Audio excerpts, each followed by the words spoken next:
Imagine a scenario. और आप इसको इमेजिन करें The church is full. कि पूरा चर्च जो है वो भरा हुआ है Everybody is ready to listen to the message.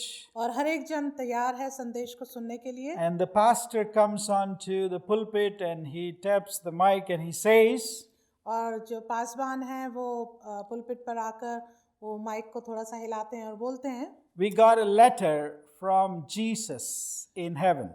और हमको एक पत्र मिला है प्रभु यीशु मसीह से स्वर्ग से। It is the resurrected Lord Jesus Christ who is alive and he has sent a letter to us." और प्रभु यीशु मसीह जो जी उठे हैं, जो मुर्दों में से जिंदा होकर हमारे बीच में है, उन्होंने हमको ये पत्र लिखा And है। everybody is excited. और हर एक बड़ा खुश है "Oh, awesome, open it."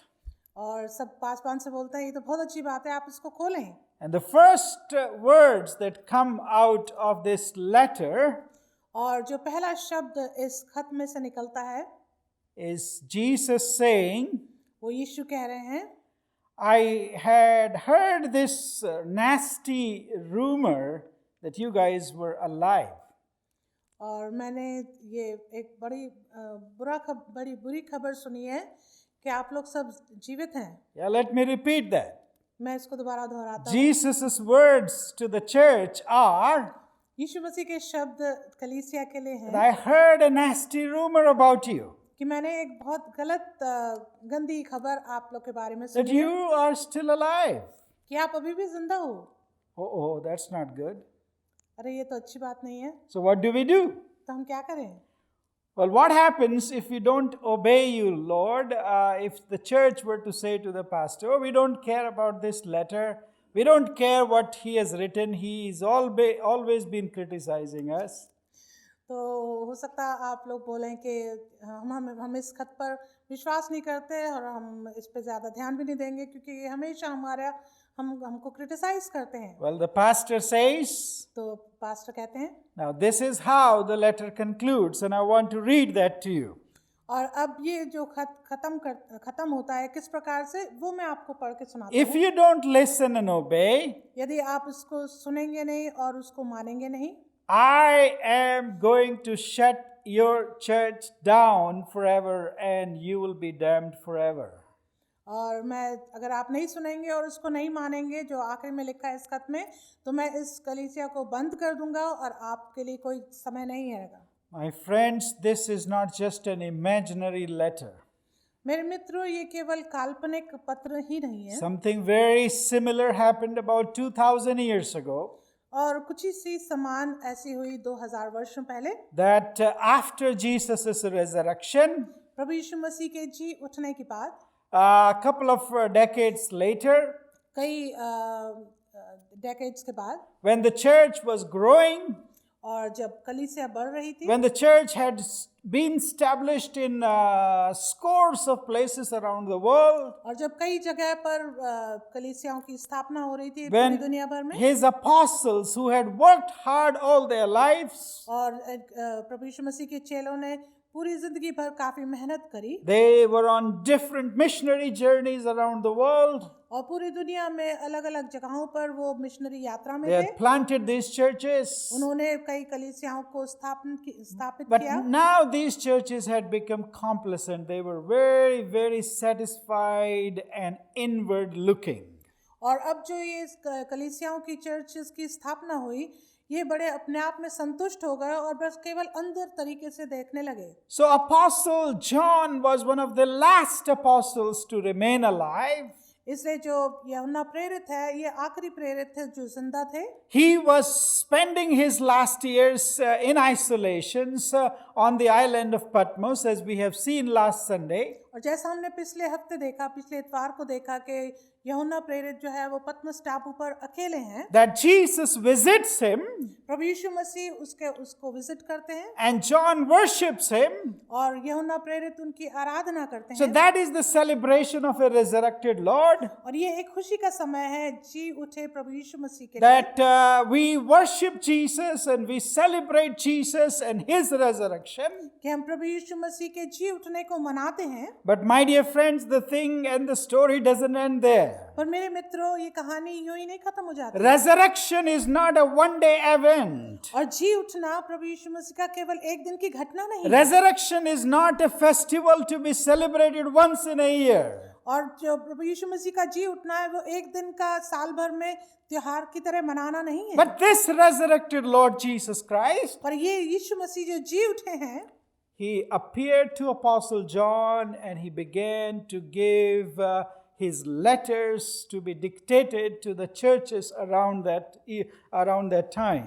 तब यूहन्ना प्रेरित का आमना सामना प्रभु यीशु मसीह के साथ हुआ और प्रभु यीशु मसीह ने उन्हें कुछ प्रकाशन देने शुरू किए। So in chapters 2 and 3 of the book of Revelation, इसलिए अब बाइबल की अंतिम पुस्तक में यदि हम जाएं उसके दूसरे और तीसरे अध्याय में, in Jesus' visitation to John, और जब यूहन्ना प्रेरित के पास प्रभु यीशु मसीह विजिट करते हैं, Jesus gave letters to 7 churches in Asia Minor.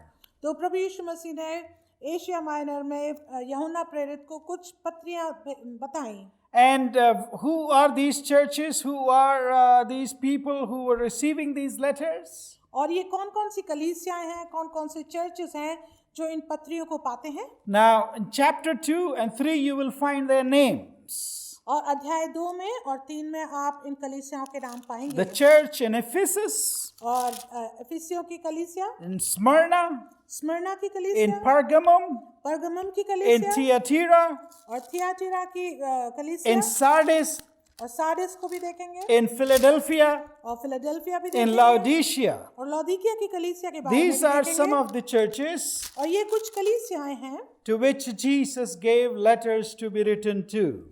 और जहां पर प्रभु यीशु मसीह ने ये पत्रियों को दिया ताकि ये कलीसिया तक पहुंच पाएं। Now remember, these are the real places, और आप याद रखें कि ये जो जगहें हैं वास्तविक जगहें हैं, literal places with literal churches with real people in them. और ये खास जगहें हैं और वास्तविक जगहें हैं, वास्तविक लोग हैं और वास्तविक सब कुछ है। While Jesus was specifically speaking to the churches that are mentioned in Asia Minor, और प्रभु यीशु मसीह जब यूहन्ना से बातचीत कर रहे हैं और इन कलीसिया के बारे में बातचीत कर रहे हैं, जो I हमने देखी, believe they are representatives of the churches today and around the world in all the ages. तो मैं विश्वास करता हूँ ये जो कलीसियाएं हैं ये किसी न किसी कलीसिया को जो पूरी दुनिया भर में फैली हैं उनको दर्शाती हैं। Throughout the church period, और पूरे इतिहास में कलीसियाओं we के can withdraw from these churches and these letters to these churches and evaluate our own condition in them and how they mirror us. तो हम इन सब बातों का मूल्यांकन कर सकते हैं और देख सकते हैं कि जो कलीसियाओं को खत लिखे ये इसमें हम अपने आप को कैसे दर्पण में देखते हैं। Today we shall be looking at only one of these churches and what was Jesus's message to the church at Sardis. और आज हम इनमें से केवल एक कलीसिया के बारे में देखेंगे जो पाई जाती है सरदीस में। And you find that in Revelation chapter 3 और आप इसको पाएंगे प्रकाशित वाक्य उसके तीसरे अध्याय में and verses 1 through 6. और आयत 1 से 6 में। We know where these churches were. और हमें मालूम है ये कलीसियाएं कहाँ हैं। If you look at the screen, यदि आप स्क्रीन पर देखेंगे you'll find that John was in this island of the coast of Ephesus and Korea and this Asia Minor, and these churches were not very far from where John was in that island. तब आप पाएंगे इस नक्शे में कि यूहन्ना पतमस टापू पर है और जो बाकी कलीसियाएं हैं जिनको वो लिख रहे हैं वो इससे काफी दूर नहीं है। The closest was Ephesus, और जो सबसे नजदीक है पतमस टापू के वो है एफिसियों की कलीसिया, and then there is Laodicea, फिर लौदीकिया की कलीसिया, Philadelphia, की कलीसिया, Sardis, सरदीस की, Thyatira, थियाटिरा की and Pergamum. और परगमम की कलीसिया। Not very far from each other. और ये आपस में एक दूसरी जगहों से ज्यादा दूर नहीं है। To these churches as representatives, और ये जो कलीसियाएं हैं ये दार्शनिक हैं। these were representatives of all the churches that were there in those days in the first century. और प्रथम शताब्दी में जो दूसरी कलीसियाएं थी ये उनको दर्शाती हैं।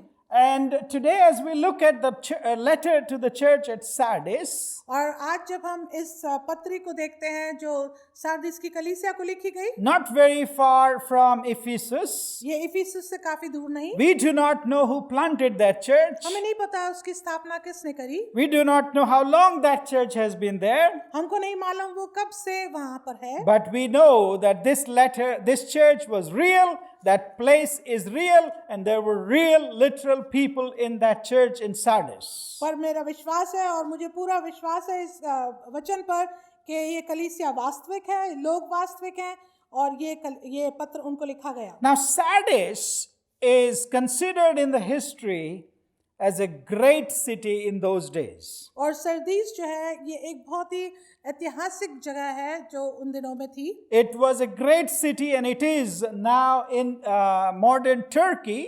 और ये एक बहुत बड़ा शहर था और ये भी आज के आधुनिक तुर्की में पाया जाता Most है। of these churches are found in modern Turkey. और ज़्यादा से ज़्यादा ये कलीसियाँ जो हैं ये पाई जाती हैं आज के तुर्की में। It is believed that the minting of gold and silver coins started in Sardis. और ऐसा माना जाता है कि जो सोने का बनाना और उनका मिंटिंग होता है वो यहाँ से सरदीस से शुरू हुआ था। And there was a gold rush in those days, like the gold rush in California, if you remember.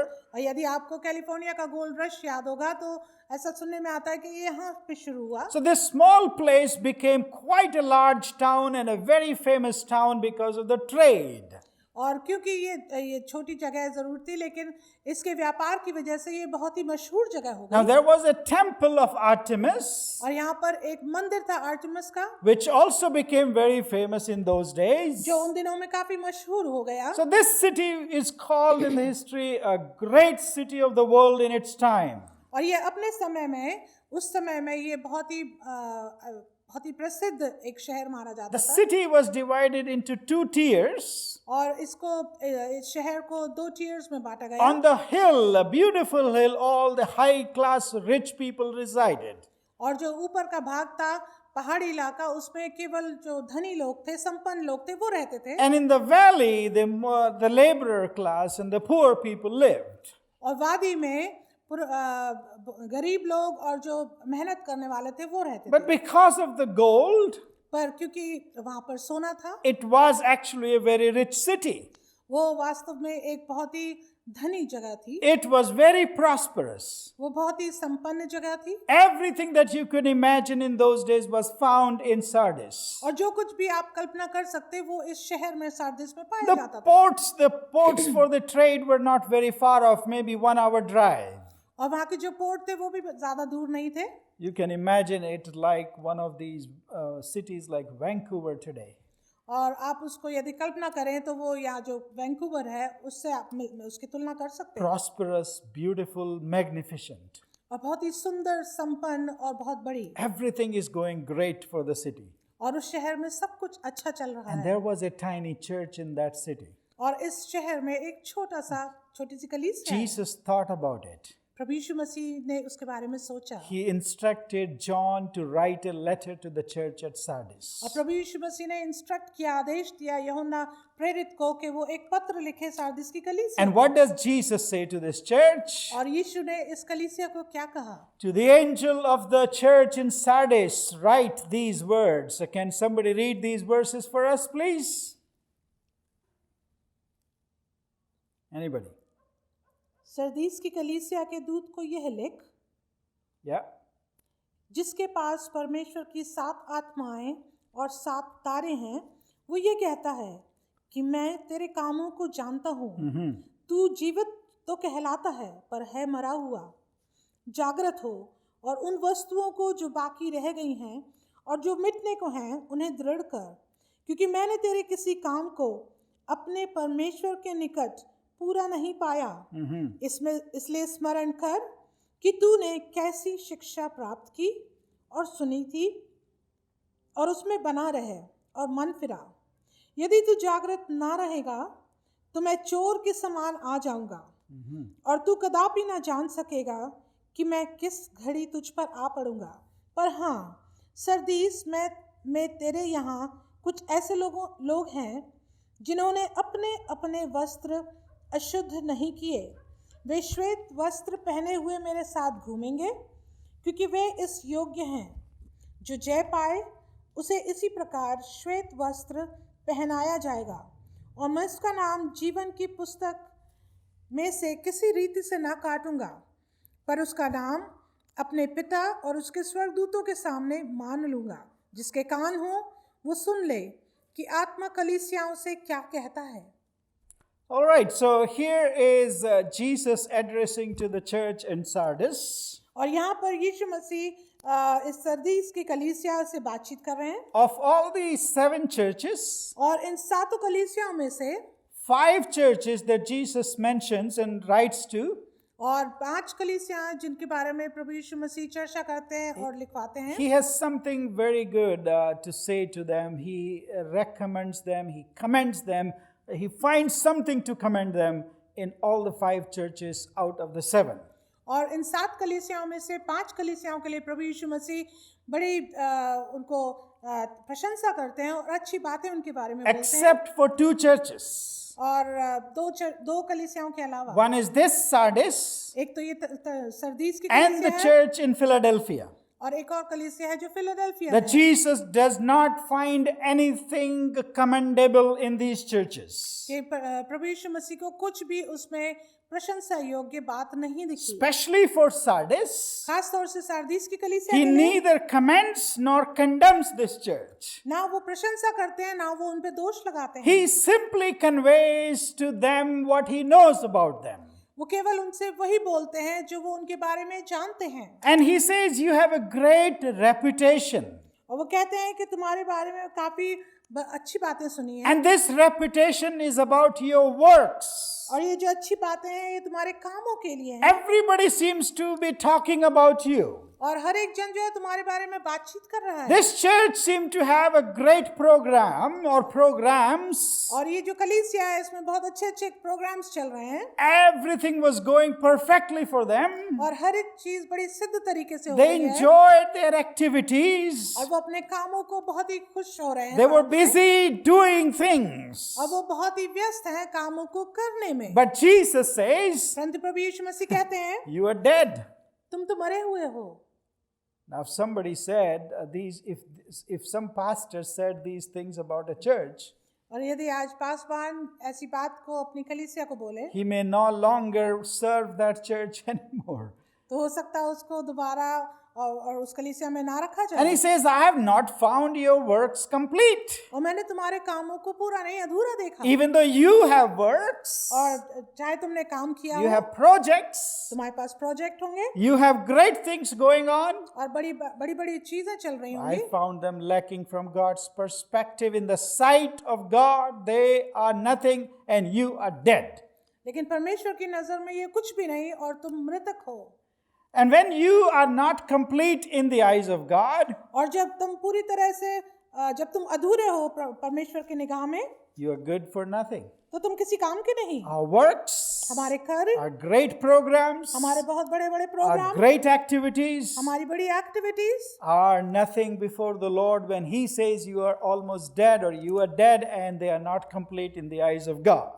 हमारे कार्य किसी काम के नहीं यदि परमेश्वर की निगाह में वो पूरे नहीं हैं। So Jesus is accusing this church in Sardis for having a name, और प्रभु यीशु मसीह इस कलीसिया को बोल रहे हैं कि उनके पास नाम तो है but no reality, no life.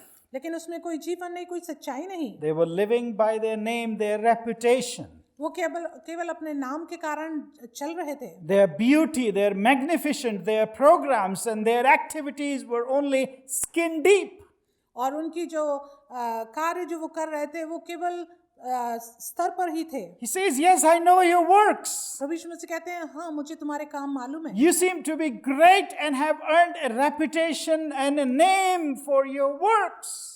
और मुझे मालूम है कि तुमने काफी नाम कमाया है इन कार्यों के द्वारा, But they are found to be imperfect. They are found to be lacking completion in the eyes of God. लेकिन परमेश्वर की नजर में ये अधूरे हैं। So what does Jesus do इसलिए यीशु क्या कहते हैं to the church in Sardis? और इस कलीसिया के लिए को क्या करते Now हैं? Jesus says, wake up in verse 2.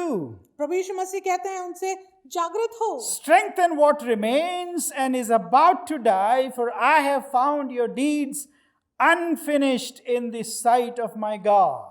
और उन वस्तुओं को जो बाकी रह गई हैं, जो मिटने को हैं, उन्हें दृढ़ कर, क्योंकि मैंने तेरे किसी काम को अपने परमेश्वर के निकट पूरा नहीं पाया। So there are three things Jesus is doing in this letter to the church at Sardis. और इसलिए तीन बातें प्रभु यीशु मसीह कर रहे हैं इस सारदिस की कलीसिया So के लिए। stay with me for a few minutes इसलिए कुछ क्षण आप मेरे साथ रहें and let's see what we can learn from this letter to the church at Sardis. और आइए हम देखें कि हम इस सारदिस की कलीसिया को जो खत लिखा उससे क्या सीख सकते हैं। Jesus, first of all, what does Jesus diagnose in this church? और इस कलीसिया में प्रभु यीशु मसीह इसका क्या निदान करते हैं? In chapter 3 and verse 1, उसके तीसरे अध्याय प्रकाशित वाक्य 3 Jesus और 1 में says, यीशु कहते हैं, I know your works.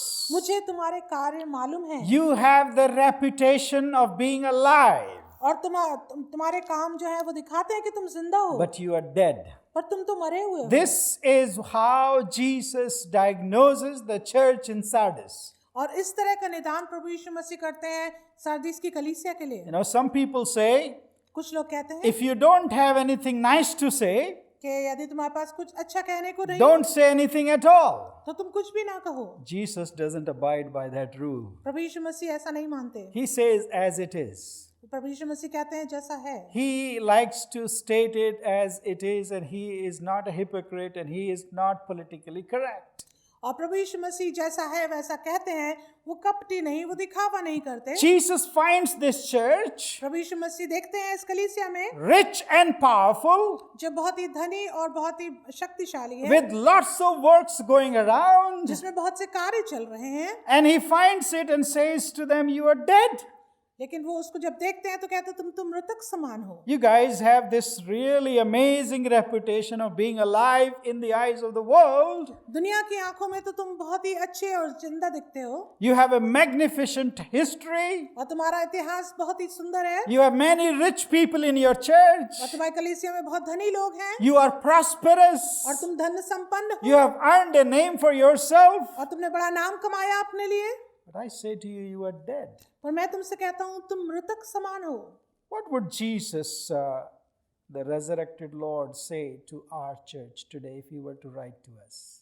यदि प्रभु यीशु मसीह हमारी कलीसिया को आज लिखते तो वो क्या कहते? We just celebrated his resurrection.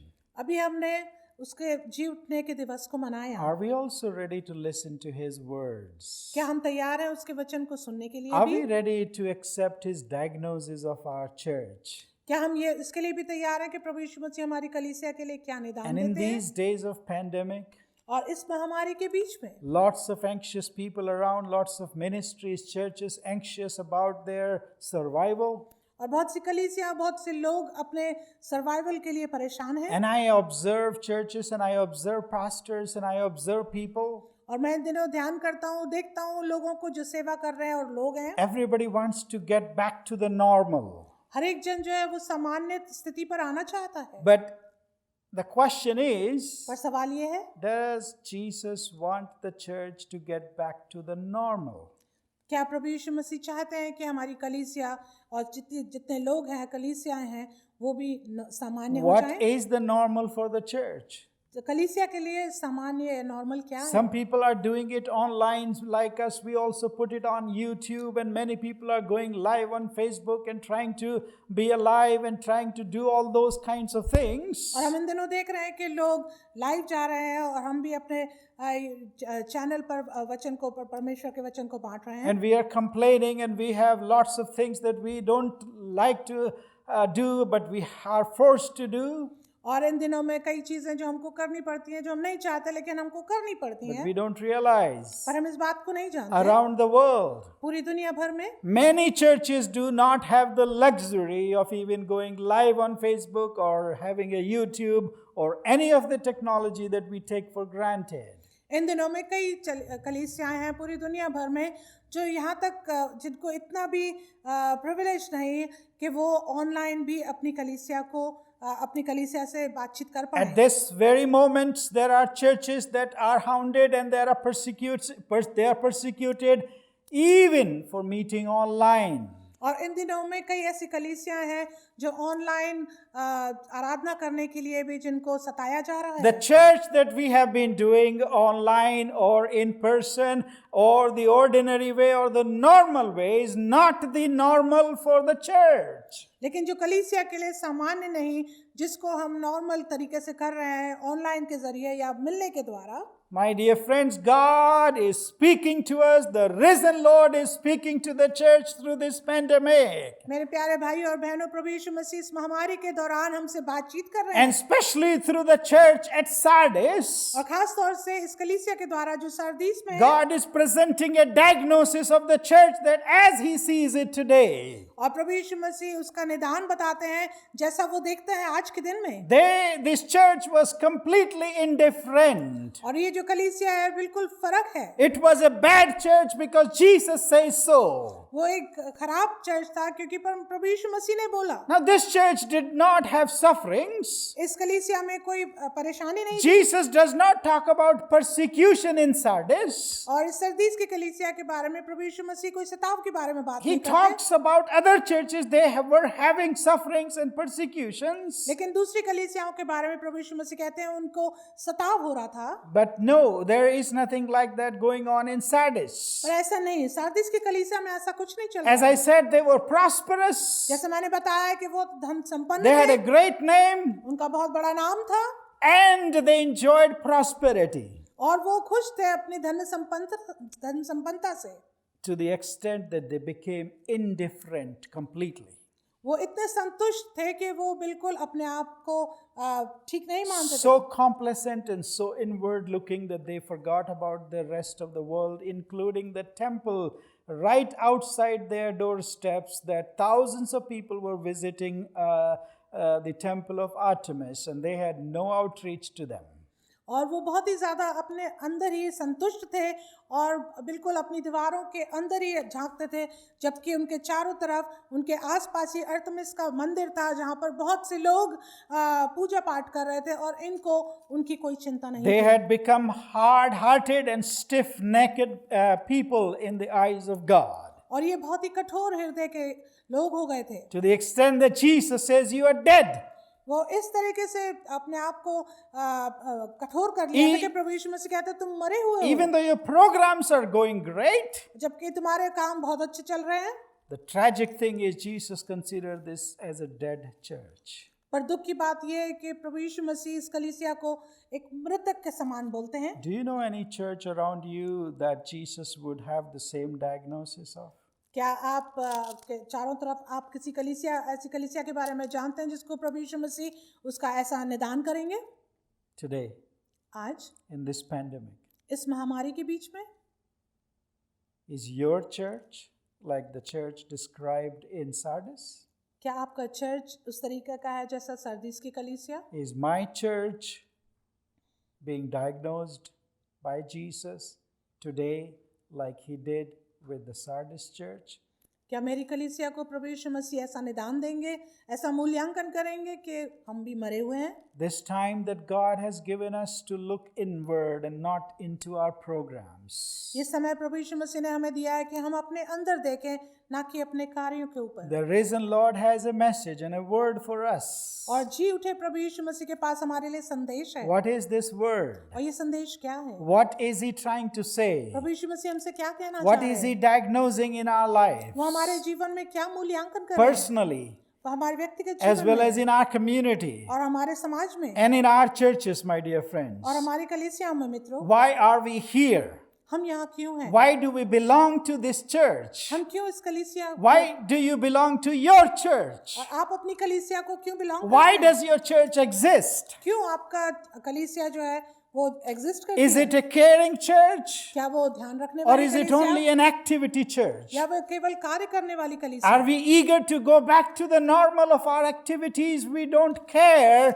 Well, Jesus cares and He's diagnosing our churches these days. और हम या फिर हम वापस नॉर्मल में जाने के लिए तैयार हैं जहां हम बहुत से कार्य करेंगे, लेकिन प्रभु यीशु मसीह हमारे विषय में निदान फर्क Are करते we हैं। going through the motions just like anybody else? या क्या हम दूसरे लोग जैसे इन दिनों में चल रहे And हैं, are वैसे we जा रहे हैं? eager to go back to those same motions as soon as this pandemic is over? और या फिर हम वापस उसी जीवन में जाना चाहते हैं जब ये महामारी खत्म होगी? Or is there a life transforming thing that God and His Word and Jesus Christ is doing through us and in us these days? या हमारे जीवन में कोई ऐसा परिवर्तन प्रभु यीशु मसीह करना चाहते हैं ताकि हम आपस में दूसरों के साथ भी ऐसा करें? Jesus did not only diagnose the problem in the church at Sardis, प्रभु यीशु मसीह ने सरदीस की कलीसिया में न केवल उनकी समस्या का निदान किया, but He also provides a prescription for them. पर प्रभु यीशु मसीह उनके लिए एक नुस्खा भी देते What हैं। does Jesus prescribe for the church at Sardis? प्रभु यीशु मसीह ने उनकी कलीसिया के लिए, सरदीस की कलीसिया के लिए क्या उनका नुस्खा दिया? In chapter 3 of the book of Revelation and verses 2 and 3, they clearly tell us, और प्रकाशित वाक्य में हम जाएंगे 3 अध्याय उसके 2 और 3 आयत में। first thing Jesus says to this church, पहली बात जो प्रभु यीशु मसीह इस सरदीस की कलीसिया को कहते हैं, wake up. जागृत हो। That means this church was sleeping. इसका मतलब है कि ये जो कलीसिया ये सो रही I है। already told you that Jesus thought this church was indifferent of what was happening within it and outside it. और मैंने आपको बताया है कि कलीसिया फर्क थी, भिन्न थी दूसरी कलीसिया। So the first thing Jesus tells this church, जो पहली बात प्रभु यीशु मसीह इस कलीसिया से कहते हैं, come on, wake up. उठ जाओ। Even though I have already called you dead, और जबकि मैंने तुम्हें पहले मृतक बोल दिया, but Jesus now turns around and He says, oh well, I find some people within you. प्रभु यीशु मसीह लेकिन उनमें ये भी देखते हैं और कहते हैं कि तुम में कुछ लोगों को मैंने देखा If you है। read the verses down in 4 or 5, you will find that there were some people, a few people, Jesus says, that were alive and they were tuned to God. प्रभु यीशु मसीह इसमें आगे कहते हैं 4-5 आयत में कि तुम में कुछ लोग ऐसे हैं जो जिंदा हैं, But the rest of the church was in a slumber. लेकिन जो बाकी कलीसिया है वो जैसे नींद में है। Take anything that looks like everything is going fine and we don't care, that kind of an attitude. और ये उस तरह का एक एटीट्यूड है कि सब कुछ ठीक चल रहा है हमारे बीच And में। He says, you better repent. और प्रभु यीशु मसीह कहते हैं कि तुम पश्चाताप One करो। translation says, wake up then. और एक अनुवाद कहता है कि उठ जाओ Be watchful. और ध्यान रखो Be alert. और जागृत हो जाओ। That's what God is asking the church today. और यही है जो प्रभु यीशु मसीह परमेश्वर हमसे आज बोल रहे हैं। We have taken our freedoms for granted. और हमने अपनी आजादी को यूं ही ले लिया। We have taken our prosperity for granted. और हमने अपनी संपन्नता को भी यूं ही ले लिया। We have taken our numbers for granted. और हमने गिनती को भी बहुत आसानी से ले We लिया। have taken our popularity and our name and our reputation for granted. हमने अपने नाम और अपनी प्रसिद्धता को बड़े आराम से ले लिया। In Jesus' eyes, यीशु की आंखों में you are like dead and I am like dead. And Jesus says, it is time to wake up and be watchful. यीशु की आंखों में मैं और कलीसिया जो है मृतक है, इसलिए यीशु कहता है उठ जाग जा। In this pandemic, इस महामारी में Jesus is calling the church यीशु मसीह कलीसिया से कह रहे हैं to wake up. उठ जाओ। He is calling you and me. वो आपको और मुझसे कह रहे हैं, My dear friends, मेरे मित्रों, come on, let us wake up now what God is doing and be watchful for that. और प्रभु यीशु मसीह जो हमारे लिए कर रहे हैं, हम उठ जाएं और जागृत हो जाएं और देखें क्या कर रहे हैं Be यीशु। observant. और देखने लगे Keep looking and be alert. और बड़े जागृत हो जाएं और देखते What रहें is God doing in this world? परमेश्वर इन दिनों में क्या कर रहे हैं। How is the word of God being fulfilled? कैसे परमेश्वर का वचन पूरा हो रहा है How is the coming of the Lord being hastened? और कैसे प्रभु यीशु मसीह का आना शीघ्र हो रहा है। What are the signs of His coming that are being fulfilled in our days, in our eyes? और हमारी आंखों में और इन दिनों में कौन कौन से चिन्ह पूरे होते हुए दिखाई दे He रहे is हैं। asking the church प्रभु यीशु मसीह कलीसिया से पूछ through रहा है this letter to Sardis. इस खत के द्वारा जो सरदीस की कलीसिया को, Come on, my people, उठ जाओ मेरे लोगों, wake up. उठ जाओ। When you have nothing else to do, जब तुम्हारे पास कुछ करने के लिए when you have time to meditate, जब तुम्हारे पास समय है मनन करने when you का, have a lot of time at your disposal, जब तुम्हारे पास बहुत समय है, would you be watchful? तो क्या तुम तैयार हो and look around what God is doing in His world. और जागृत हो अपने चारों तरफ देखने के लिए कि परमेश्वर क्या कर रहा And है। when we do that, और जब हम ऐसा करते हैं we will see the purposes of God in our lives and in our churches. तब हम परमेश्वर के उद्देश्य को हमारे जीवन में, हमारी कलीसिया में हम देखेंगे। See, we find our churches today as sleepy as ever, even during this pandemic, doing the same normal thing. या फिर हम अपनी कलीसियाओं को वही करता हुआ देख रहे हैं, नॉर्मल सामान्य बातें जो हमेशा से होती But रही। God is calling us for repentance. और परमेश्वर हमें बुला रहे हैं पश्चाताप करने के God लिए। is calling us to look inward and see us from God's eyes. और परमेश्वर हमें बुला रहे हैं बताने के लिए कि हम अपने अंदर के जीवन में देखें परमेश्वर की आंखों से, To come out of our dead rituals. कि हम अपने मृतक रिचुअल से To बाहर come निकलें, out of our dead liturgies and traditions. तो हम अपने जो सामान्य ट्रेडिशन है उनसे बाहर निकलें, And all things that keep us busy and always looking active, और उन सब चीजों को जो हमें व्यस्त दिखाते हैं और बहुत ही एक्टिव दिखाते हैं, which have become dull and so routine and normal. और जो हमारे जीवन में बहुत ही रूटीन में बहुत ही नॉर्मल दिखाई God देते is हैं। asking and prescribing to us to wake up and see that in a new light. परमेश्वर इस समय हमें सिखा रहे हैं, एक नुस्खा दे रहे हैं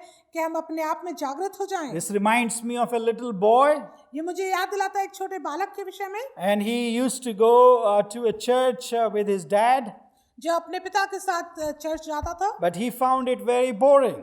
लेकिन उसको बहुत बोर लगता था। So one day, as he was sitting in a church service, और एक बार जब वो ऐसी चर्च सर्विस में बैठा हुआ था, it was an evening service, वो शाम की सभा थी and the church had two services: और चर्च की दो सभाएं थी, morning service, सुबह के समय, evening service. शाम के समय में। As he sat beside his dad in the evening service of that church, और जब वो अपने पिता के बगल में बैठा था शाम की आराधना में, and in the pew, like every Sunday, they were singing songs in which there was no spirit, no enthusiasm. और जब गाने चल रहे थे तो उसमें कोई जान नहीं थी, He found it very boring, very predictable, and very dull. और उसको उस छोटे से बच्चे को बहुत ही बोरिंग लग रहा था, He could predict everything that was coming next और वो इस बात को जानता था कि आगे क्या होने वाला है, because it was so repetitive and so rigid, and he knew everything that was going to happen in that church service. और वो सब चीज इतनी दोहराई जा रही थी कि उस बच्चे को सब मालूम था कि अभी क्या होने वाला That है, he almost dozed off, he almost slept in that service. और उसको काफी नींद भी आ रही थी। But then the benediction came, और तब बेनेडिक्शन का समय आया it woke him up. जिसने उसको उठा दिया, He knew, now he was excited that it's all coming to an end. और वो खुश हो गया बच्चा कि अब ये सब खत्म हो जाएगा जल्दी। So as he was walking after the service to the church, to the door, और जैसे वो दरवाजे की तरफ जा रहा था आराधना के बाद, on the wall he saw there was a big plaque. तब उसने देखा कि एक दीवार पर एक बहुत ही सुंदर प्लेट It था, was beautifully embossed with brass letters, and great names, and very great names were written on that plaque. तब उसने ध्यान दिया कि एक पीतल का बहुत ही सुंदर अक्षरों में उसमें नाम लिखे हुए हैं पीतल के प्लेट पे, तो वो काफी उससे खुश हुआ He देखकर। picked up the courage to pause and pulled his father's finger, और उसने बड़ी हिम्मत करके अपने पिताजी का हाथ थामा, and he asked, "Dad, who are these people?" तब उसने अपने पिता से पूछा ये लोग कौन हैं? Oh, his dad said very proudly, उसके पिता ने बड़े घमंड के साथ कहा, "These are the people who served our country, and in memory of those who died in the services, their names are written on this plaque." तो उसके पिता ने बोला कि ये उन लोगों के नाम है जिन्होंने इस देश के लिए अपनी जान को दी। The innocent boy coyly asked his dad, तो उस innocent बच्चे ने अपने पिता से पूछा, "Which one, the morning service or the evening service?" तो ये कौन सी सर्विस के लोग हैं, सुबह की सर्विस के या शाम की सर्विस के? He couldn't understand the services for the nation. उसको इस देश की जो सेवा के बारे में था उसको नहीं समझ में आया। A little humor, but it tells us, my dear friends, some of our churches have no life. They, like Jesus says, are dead. इसमें थोड़ा रोमांच है, लेकिन लोग इस बात को ज़्यादा समझते नहीं So गहराई से। Jesus, the first thing Jesus says is, wake up. इसलिए प्रभु यीशु मसीह पहली बात करते हैं, He कहते हैं is जागृत asking हो। them to come back to life. वो उनसे कहते हैं कि तुम वापस जीवन तुम्हारे में The दिखाई दे। second prescription that Jesus tells this church is strengthen what remains. और प्रभु यीशु मसीह जो दूसरा नुस्खा उनको देते हैं, Can वो somebody कहते हैं- read verse 3? और तीसरी आयत को हम पढ़ेंगे। After they are told to wake up, they are told something else. और जब उनको जागृत होने के लिए बोला गया, उसके बाद एक और बात बोली गई। Anybody? इसलिए स्मरण कर कि तूने कैसी शिक्षा प्राप्त की और सुनी थी, Yeah. उसमें बना रहे और मन फिरा। Yeah, the English comes very powerfully. It says, strengthen what remains. और इंग्लिश में लिखा है कि बहुत ही ज्यादा तंदुरुस्त हो जाओ, Strengthen what little remains in you. और जो कुछ थोड़ा सा बचा है उसमें बना रहे। Strengthen the things that remain, some translations say. और कुछ अनुवाद में लिखा है कि उन बातों को जो तूने सुनी है। You are about to die. There are things that are dying in the church. कुछ ऐसी बातें हैं जो मरने की तरह हैं कलीसिया में। And very much so today in our churches after 2000 years. और कई बातें हैं जो हमारी कलीसिया में हैं 2000 साल के बाद भी। May we be vigilant and watchful for the things that are dying in the church. काश हम जागृत हो जाएं और देखें उन चीजों को जो हमारे कलीसियाओं में मरती हुई दिखाई देती And हैं। Jesus' prescription is और this. प्रभु यीशु मसीह ने जो हमें नुस्खा दिया वो ये है, Would you be only watchful, क्या तुम केवल जागृत but रहोगे would you also take some action पर तुम कुछ कार्य भी करोगे to strengthen what remains? कि जो कुछ बचा है उसको शक्तिशाली बनाओ। So many things in this church are now collapsing. बहुत सी चीजें हैं जो गिरती हुई मरती हुई दिखाई दे रही हैं। Doctrines are collapsing. जो सिद्धांत हैं वो भी गिरते हुए दिखाई The दे रहे हैं values of the Bible are collapsing. और वैल्यूज भी खत्म होती हुई दिखाई दे रही Many churches are becoming dead. They have a name. They have a great name. They even had great founders as their names, whose names are written on the wall of the churches. और बहुत सी कलीसियां हैं जिनका बड़ा नाम है और उनके नाम, उनके जो लोग हैं सेवा करने वाले, उनके नाम भी उधर खुदे हुए हैं। And you know what I'm talking about. और आपको मालूम है क्या बात मैं कर रहा हूं? Nobody even knows or cares about the teachings and the persecution that they went through. Their names are written on the plaques of the churches. और जिनके बारे में लोग जानते भी नहीं है कि उन्होंने कैसे सताव को झेला, उनके नाम लिखे हुए हैं। But nobody wants to follow their teachings. लेकिन लोग कोई भी उनकी शिक्षाओं को नहीं मानना One चाहते। by one, those pillars of the solid teaching of the doctrines of the church are falling apart. और एक एक करके जो खंबे हैं उस कलीसिया के शिक्षाओं के, वो टूटते जा रहे हैं। Jesus is saying, यीशु कह रहे हैं when these things are dying जब ये सब चीजें मरती हुई or दिखाई are about to die, या मरने वाली हैं, will you in your church क्या आप और आपकी कलीसिया, stand up for the truth? क्या वो सच्चाई के लिए खड़ा होगा? Stand up for the word of God. क्या वो परमेश्वर के वचन के लिए Stand खड़े up for होंगे? Jesus. यीशु के लिए खड़े होंगे And strengthen those things that still remain. और उनके लिए खड़े रहेंगे जो अभी भी बाकी हैं। Strengthen for those people who still are preaching the gospel. आप उनको दृढ़ करें जो अभी भी परमेश्वर के वचन को सुना रहे And हैं। yes, there are some people, God says in this word in verse 4 and 5 if you read, और हाँ, प्रभु यीशु मसीह उन लोगों के लिए, अगर आप इसकी चौथी और पांचवी आयत में जाकर देखेंगे, there are so few people, he says, प्रभु यीशु मसीह कह रहे हैं कुछ लोग हैं, and he says they will be given something that Jesus has kept for them. और प्रभु यीशु मसीह कहते हैं कि वो उनको ऐसी चीज देंगे जो उन्होंने उसके लिए रखी है। That's what the third thing about this Jesus talks to this church. और तीसरी बात जो प्रभु यीशु मसीह इस कलीसिया के बारे में बोलते What हैं, does Jesus diagnose? प्रभु यीशु मसीह इस कलीसिया के लिए क्या What निर्धारण does करते हैं? Jesus prescribe? प्रभु यीशु मसीह इसका क्या नुस्खा देते And हैं? lastly, और आखिरी बात, what does Jesus assure them? प्रभु यीशु मसीह इनको क्या आश्वासन देते If we हैं? are watchful, यदि आप ध्यान रख रहे हैं, if we strengthen the things that remain still alive in the church, यदि आप उन बातों को दृढ़ रखेंगे जो अभी भी जिंदा हैं, that Jesus assures us what he's going to do.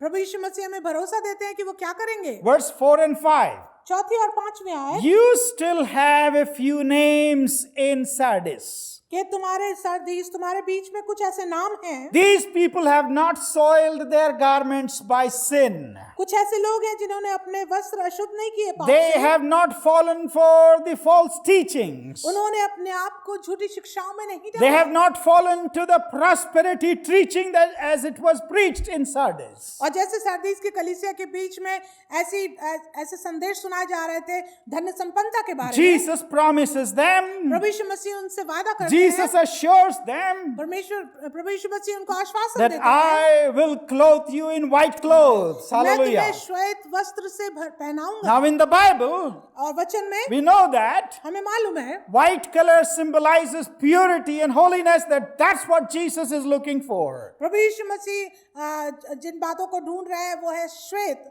सुंदर, पवित्र और शुद्धता के वस्त्र। He is not going to give us a lot of money. प्रभु यीशु मसीह हमें बहुत धन नहीं देंगे। Don't be fooled by only the people who preach you that you will be walking on roads and pavements paved with gold. उन लोगों की बातों में धोखे में ना आ जाएं जो केवल धन संपन्नता की बात करते हैं। No, you cannot walk those paths without holiness that comes from the Lord Jesus Christ. आप ऐसे रास्तों पर नहीं पहुंच सकते जब तक आपके वस्त्र जो है प्रभु यीशु मसीह के लहू के द्वारा ना धोए गए हों। Verse 5 says, 5वीं आयत कहती है, the one who conquers will be clothed thus in white garments. जो जय पाए उसे इसी प्रकार श्वेत वस्त्र पहनाया जाएगा। Not everyone, हर एक जन के लिए नहीं, but those who conquer, पर जो जय पाए, those who give heed to the word of जो God, परमेश्वर के वचन को सुनेंगे, those who strengthen the things that remain still alive in the church. जो दृढ़ करेंगे उन बातों को जो अभी भी जीवित है कलीसिया में। Jesus assures them प्रभु यीशु मसीह भरोसा देते हैं, they will be clothed in his righteousness and in the garments that are purified by the blood of our Lord Jesus Christ. प्रभु यीशु मसीह उनको श्वेत वस्त्र पहनाएंगे जो पवित्रता और शुद्धता के होंगे। And he also assures them और वो उनको ये भी भरोसा दिलाते हैं that their names will be written forever in the book of life. कि उनके नाम जो है हमेशा के लिए जीवन की पुस्तक में लिखे जाएंगे। I will never blot your name out of the book of life, Jesus says. प्रभु यीशु मसीह कहते हैं कि मैं तुम्हारे नाम को जीवन की पुस्तक से कभी नहीं मिटाऊंगा, And I will confess your name before my Father and before the angels. और मैं स्वर्गदूतों के सामने और अपने पिता के सामने तुम्हारे नाम मान लूंगा। He will testify of your name and my name. परमेश्वर हमारे और आपके नाम को मान लेगा। He will advocate your name and my name when the roll is called up and when there is a time for judgment. प्रभु यीशु मसीह हमारे लिए वकालत करेंगे जब हमारा नाम पुकारा जाएगा। What a privilege it would be that our names will be found in the roll of the book of life. और ये कितना बड़ा सौभाग्य होगा हमारे लिए यदि हमारा नाम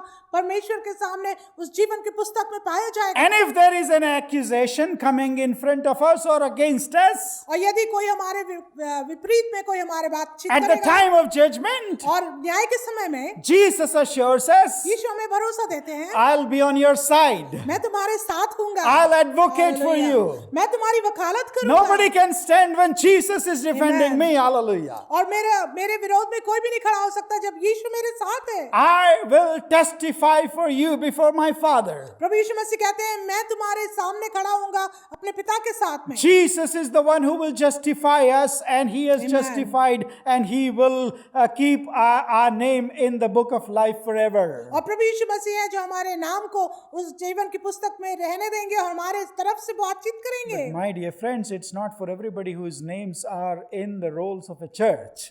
मेरे मित्रों ये बात नहीं उन लोगों के लिए नहीं जिनके नाम कलीसिया के रोल में लिखे हुए हैं, But only those whose names who are conquered and who are conquerors like Jesus, लेकिन ये केवल उन लोगों के लिए है कि जो जय पाए हैं who are only clothed in the holiness garment that Jesus brings. और वो उन वस्त्रों को पहने हुए हैं पवित्रता के जो केवल यीशु के द्वारा Not in है, my works, मेरे कामों में नहीं, not in the works of the church at Sardis, ना उस कलीसिया जो सारदिस की कलीसिया not उसके in the लिए, great works that your church and my church may be doing, और उन कामों में भी नहीं जो मेरे चर्च और आपके चर्च कर रहे हैं, but in the garments, white garments of the righteousness of the Son of God, in the blood of the one who sits at the right hand of God. लेकिन ये उन लोगों के लिए है जिन्होंने धार्मिकता के वस्त्र को पहन लिया है क्योंकि प्रभु यीशु मसीह ने अपने लहू को उन पर लगाया है।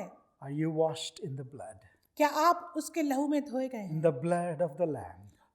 उस मेमने के लहू में, and only if you are washed, और यदि आप केवल उस मेमने के लहू में धोए गए हैं, and only if you endure, और यदि आप केवल उसमें बने रहें, and only if you conquer, और यदि आप उसमें जयवंत पाएंगे, your name will be found forever in the book of life and nobody can blot that out. और तब आपका नाम उस जीवन की पुस्तक में लिखा रहेगा और कोई भी उसमें से आपका नाम मिटा नहीं सकता। Eternal life is your assurance and my assurance and the assurance for the church that conquers. और शाश्वत जीवन मेरे लिए और आपके लिए एक भरोसे वाली बात है। Whose reputation are you anxious about today? आप किसके नाम के बारे में चिंतित हैं? Is about your church, your name, your denomination, or your family? क्या आप अपना नाम जो है अपनी कलीसिया में देखते हैं, अपने आप में देखते हैं, अपने परिवार में Or देखते is हैं, it the name of God या फिर वो परमेश्वर के नाम and His है, reputation या उसके नाम के बारे and में, the reputation of His holy name और आप उसके पवित्र नाम that के you are बारे में सोचते concerned हैं, about जिसके today? बारे में आप चिंतित हैं आज। Jesus closes His letter और प्रभु यीशु मसीह इस खत को खत्म करते in हैं chapter 3 and verse 6, और तीसरे अध्याय की 6 आयत में, saying, "He who has an ear, let him hear what the Spirit says to the churches." और ये आयत बोलती है, जिसके कान हो वो सुन ले कि आत्मा कलीसियाओं से क्या कहता है। And now with those words I close. और इन शब्दों के साथ मैं खत्म करता हूँ। Are you observant of what the Spirit is saying to the church today? क्या आप इस बात को देख रहे हैं कि पवित्र आत्मा कलीसियाओं से Or क्या are कह रहे you हैं? just too eager to return back to normal? या केवल आप इसीलिए इसी की बात को सोच रहे हैं कि आप वापस सामान्य में चले जाएं? May the Lord help us to heed to the word that He is saying to the churches today. काश परमेश्वर हमें मदद करे कि हम इन वचनों को ध्यान दें, इनको सुने, इनको पढ़ें जो उसने हमको आज दिया है। Let's pray. आइए प्रार्थना करें।